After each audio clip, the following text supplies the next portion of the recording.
শীতের কারণে অজু করাটা অনেক সমস্যা, বিশেষ করে মহিলাদের। যেমন আমার মা, বয়স 58, তিনি অসুস্থ। আমার স্ত্রীর ঠান্ডা জনিত সমস্যা। তারা প্রায় এশা বা মাগরিব ফজর নামাজ তায়াম্মুম করে নামাজ আদায় করেন। এ সম্পর্কে আমাদের শরীয়ত কি বলে? নামাজ কি কবুল হবে? আর তায়াম্মুম করে কোরআন তেলাওয়াত করা যাবে কিনা? দেখুন, যেখানে অজু প্রয়োজন সেখানে অজু করতে হবে। নামাজের জন্য হোক, কোরআন স্পর্শ করার জন্য হোক, অথবা তওয়াফ করার জন্য হোক, এই কাজগুলোতে অজু লাগে। অজু ছাড়া নামাজ পড়া যায় না, অজু ছাড়া কোরআন স্পর্শ করা যায় না, তেলাওয়াত মুখস্থ করা যায়, আর অজু ছাড়া কি করা যায় না?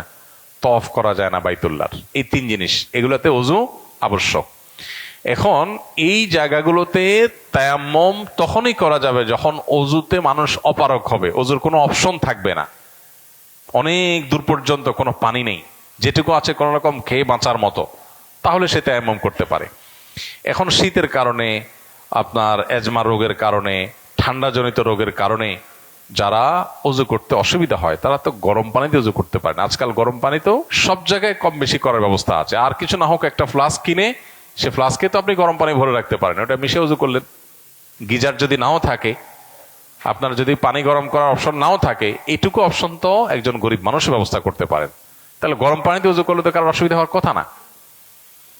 যদি কারোর গরম পানিও টাচ করার মতো না, হাত ভাঙা, পাও ভাঙা, অপারেশন হয়েছে, ব্যান্ডেজ দেওয়া, পানি লাগানোই যাবে না, তাহলে তার জন্য তায়াম্মুমের অপশন আছে।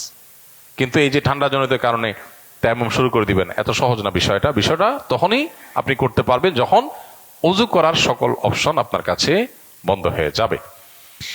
আর আরেকটা বিকল্প আছে, মোজার উপরে মাসা করা।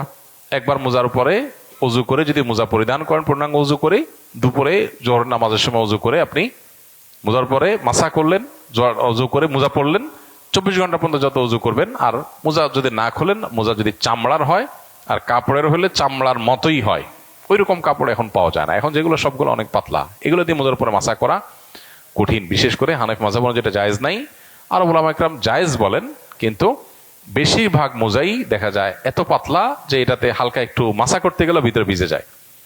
তো যাই হোক, মোজার উপরে মাসা করার মাধ্যমে আপনি 24 ঘন্টা কি করতে পারেন? অজুর সময় পাও না ধুয়ে শুধু মোজার উপর মাসা করতে পারেন। তাহলে যাদের এজমার রোগ আছে, পাও ধোয়াটা তাদের জন্য অনেকের জন্য বেশি কঠিন, ওইটা আপনি করলেন না, আর বাকি অঙ্গগুলো গরম পানি দিয়ে ধুলেন। এই অপশনটা আমরা নিতে পারি।